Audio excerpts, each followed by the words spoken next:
bahas ontologi, terus epistemologi, dan aksiologi.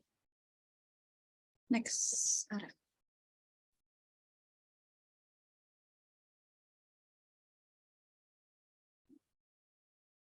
Nah, sebelum itu kita bahas dulu apa itu ilmu pengetahuan. Jadi ilmu pengetahuan itu merupakan formulasi pengetahuan manusia tentang alam semesta disajikan lewat rumusan yang sistematik dan rasional. Nah, pengembangan ilmu pengetahuan itu tuh dilatar belakangi sama 3 dorongan. Yang pertama itu dorongan untuk mengetahui yang lahir dari keterpaksaan untuk mempertahankan hidup. Terus yang kedua itu dorongan manusia untuk memenuhi kebutuhan yang mendalam dan menemukan tata susunan yang sesungguhnya. Dan yang ketiga itu ada dorongan menyangkut penilaian mengenai realitas eksistensi manusia itu sendiri. Bisa di next. Nah, jadi apa sih hubungannya ilmu pengetahuan dengan filsafat? Nah, jadi pada dasarnya itu ilmu pengetahuan tidak lepas dari peranan filsafat karena ilmu pengetahuan itu bersifat yang kayak dia tuh hasil dari pemikirannya gitu. Jadi dia tuh karena ilmu pengetahuan di sini bertugas untuk menggambarkan dan filsafat juga bertugas untuk menjelaskan fenomena alam semesta dan kebenarannya yang berasal dari pemikirannya. Nah, makanya perkembangan ilmu tuh juga memperkuat keberadaannya filsafat. Jadi tujuan dari filsafat itu sendiri untuk menemukan kebenaran yang sebenarnya. Next, boleh di next. Nah, ada 3 landasan berpikir filsafat, yaitu ontologi, epistemologi, dan aksiologi yang akan dijelaskan oleh rekan saya. Kepada Halimah, dipersilakan. Boleh di next. Jadi, yang pertama kita akan membahas tentang ontologi. Pengertian ontologi itu ada secara bahasa dan secara istilah. Yang pertama secara bahasa, ontologi berasal dari bahasa Yunani yang asal katanya adalah ontos dan logos. Ontos itu artinya yang ada, sedangkan logos adalah ilmu. Pokoknya sederhananya, ontologi merupakan ilmu yang berbicara tentang yang ada. Yang kedua secara istilah. Ontologi secara istilah itu adalah cabang dari ilmu filsafat yang berhubungan dengan hakikat hidup tentang suatu keberadaan yang meliputi keberadaan segala sesuatu yang ada dan yang mungkin ada.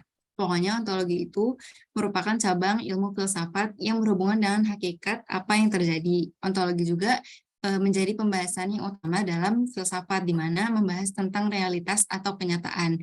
Pokoknya pada dasarnya ontologi berbicara asas-asas rasional dari yang ada atau disebut suatu kajian mengenai teori tentang ada karena membahas apa yang ingin diketahui dan seberapa jauh keinginan tahuan tersebut.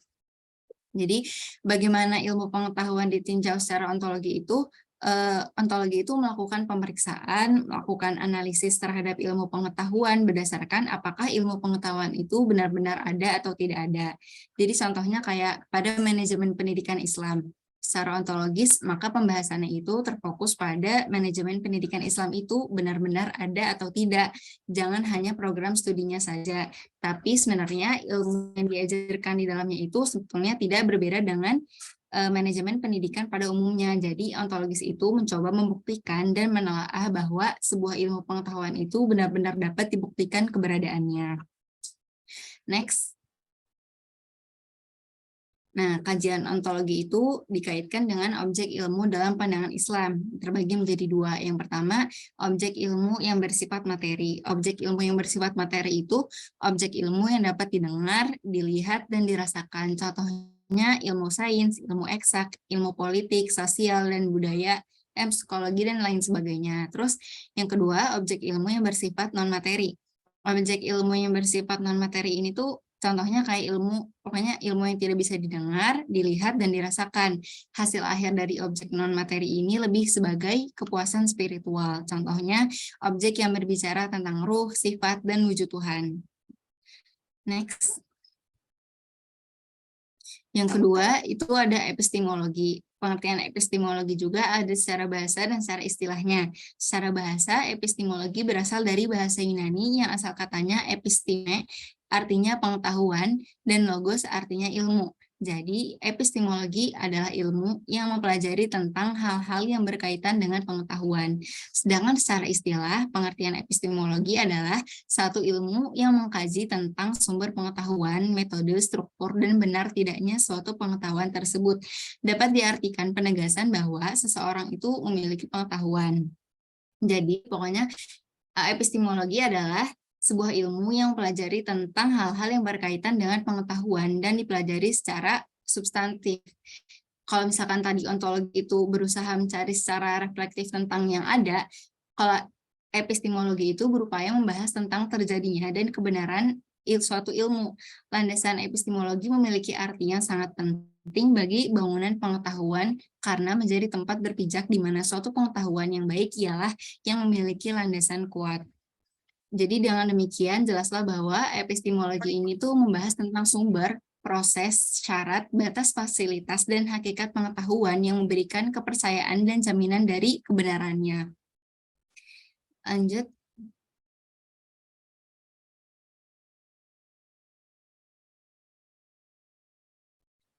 Epistemologi itu kan membahas bagaimana pengetahuan itu diperoleh. Nah, untuk memperoleh suatu pengetahuan dapat menggunakan cara metode ilmiah atau pola berpikir. Nah, metode ilmiah atau pola berpikir itu apa sih?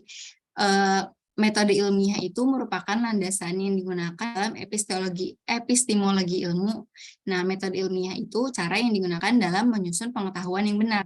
Selanjutnya, para ahli filsafat itu telah membagi metode ilmiah atau pola berpikir ilmiah yang digunakan untuk mencari pengetahuan itu menjadi dua. Ada pola berpikir deduktif dan ada juga pola berpikir induktif. Kalau pola berpikir deduktif itu memberikan sifat rasional dan konsisten kepada pengetahuan ilmiah yang telah ada sebelumnya. Dengan metode ini, kita dapat memulai aktivitas berpikir dari berbagai teori ilmu pengetahuan yang telah ada, dan kemudian dibuat hipotesis untuk dilakukan pengujian untuk pembuktian.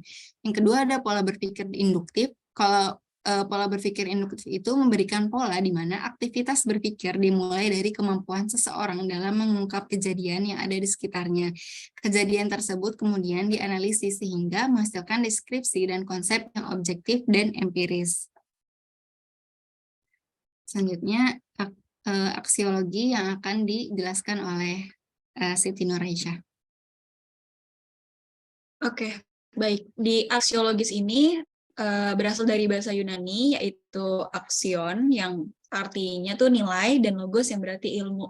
Jadi sederhananya itu aksiologis itu adalah ilmu tentang nilai. Nah, karena dia berhubungan dengan nilai, maka aksiologisnya berhubungan dengan baik dan buruk, terus layak atau pantas, tidak layak atau tidak pantas. Jadi pada intinya kajian aksiologi itu membahas tentang layak atau tidaknya sebuah ilmu pengetahuan, terus pantas atau tidaknya ilmu pengetahuan itu dikembangkan.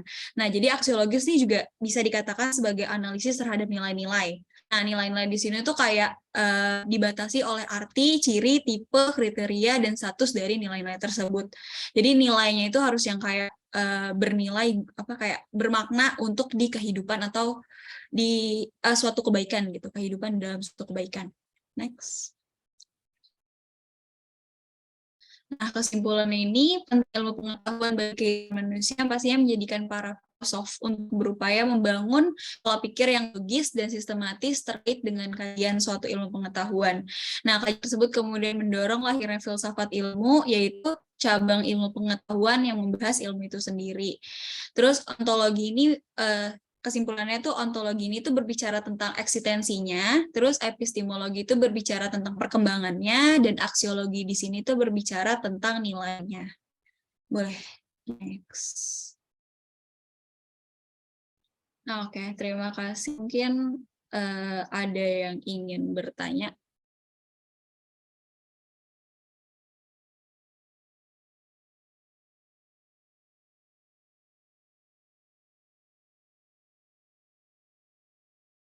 Ya, boleh. Mungkin pertanyaan dari Bulan.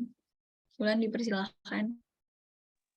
Oke, makasih kesempatannya. Suara aku kedengeran kan ya? Terdengar. Aman. Oke. Jadi mau tanya, sebelumnya perkenalkan aku Wulan. Jadi pertanyaannya itu, tadi di bagian aksiologis kan disinggung tentang pantas atau enggaknya sebuah ilmu pengetahuan untuk dikembangkan. Nah, dari pernyataan itu tuh ada atau enggak sih syarat atau ketentuan ilmu pengetahuan itu bisa dikembangin? Atau kalau misalnya pertanyaan lanjutannya, bisa nggak kasih contoh suatu hal yang merupakan ilmu pengetahuan, tapi dia nggak bisa dikembangin karena nggak pantas atau nggak sesuai dari ketentuan yang ada? Itu. Terima kasih. Oke, makasih Wulan. Ditampung dulu ya pertanyaannya. Oke. Mungkin boleh Cia, Gracia, Sianipar, dipersilakan. Terima kasih. Sebelumnya kenalin aku Gracia. Tadi di PowerPoint kalian yang tentang epistemologi itu kan ada pola berpikir. Pola berpikir yang ada dua jenis, yang deduktif sama induktif. Nah, ini apa sih? Aku mau nanya, yang dari dua pola pikir tersebut, apa sih contoh nyatanya di dalam kehidupan sehari-hari? Makasih. Oke, makasih juga Cia. Sebentar, kita diskusi dulu ya guys.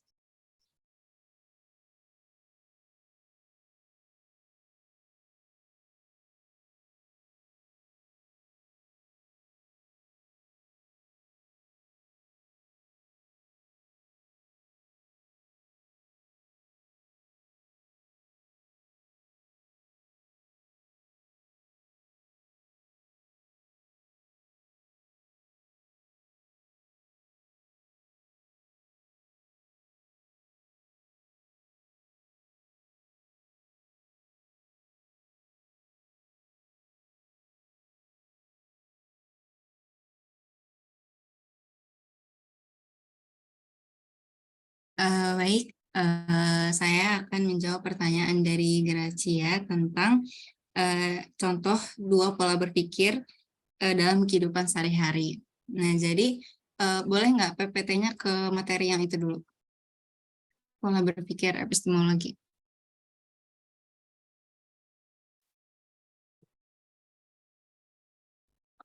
Nah, jadi itu skip.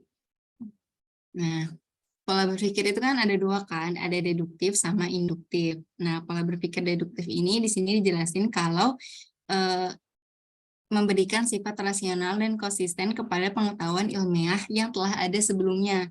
Nah, jadi kalau misalkan dalam contoh sehari-harinya itu kayak misalkan kita dapat tugas bikin makalah, bikin paper, atau apa yang harus kita tuh cari referensi dari jurnal. Nah, jurnal itu tuh ilmu pengetahuan yang telah ada sebelumnya. Jadi kan ilmu pengetahuan dari jurnal gitu kan berarti udah sebelumnya udah dilakukan peneliti oleh ilmuwan yang sebelumnya kan. Jadi kita tuh belajarnya cuma dari ilmu pengetahuan yang ada. Jadi kayak kita baca-baca jurnal dan dari situ kita bisa membuat hipotesis untuk dilakukan pengujian untuk pembuktian sesuatu yang mau kita uji. Kayak misalkan kita mau membuat makalah kan penelitian.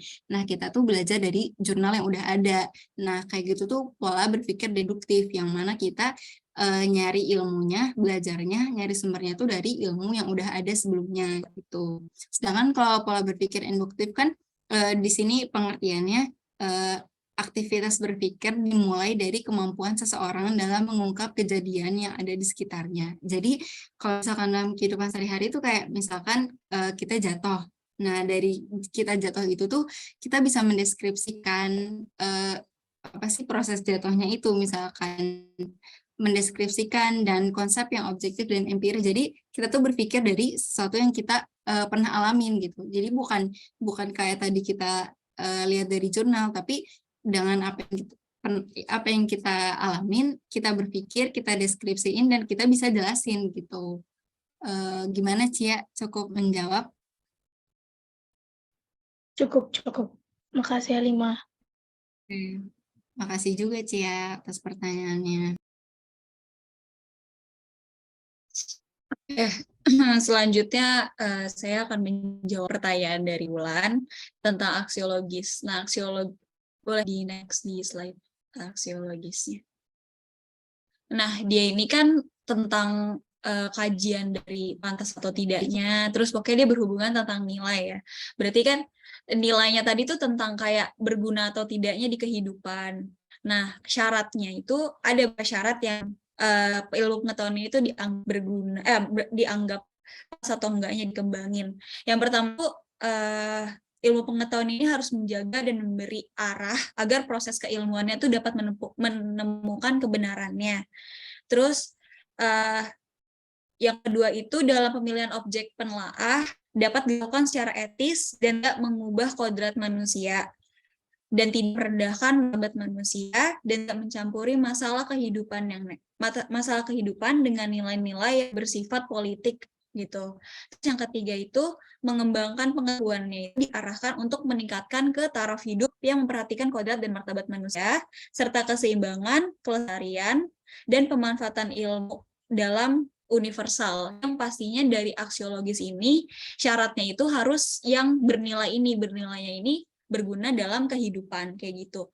Nah, untuk contohnya yang ilmu tidak dikembangkan itu baik saya dan Halimah masih belum research lebih lanjut lagi tentang apa contohnya yang kayak dia itu sebenarnya ilmu pengetahuan tapi nggak dikembangin gitu. Nah, itu kita masih belum tahu karena kayak di beberapa jurnal juga masih belum ada sih penjelasan tentang itu gitu. Masih belum diberikan contoh-contoh yang kayak gitunya.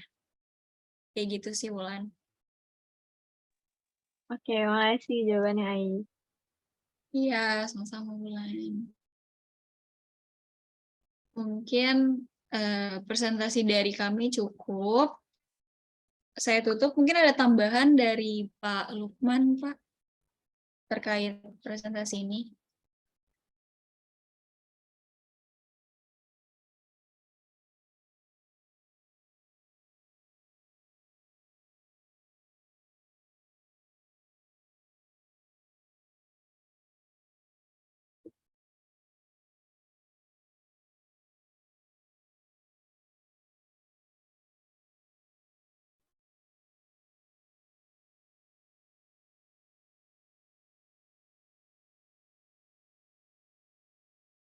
Oke, mungkin saya tutup aja ya.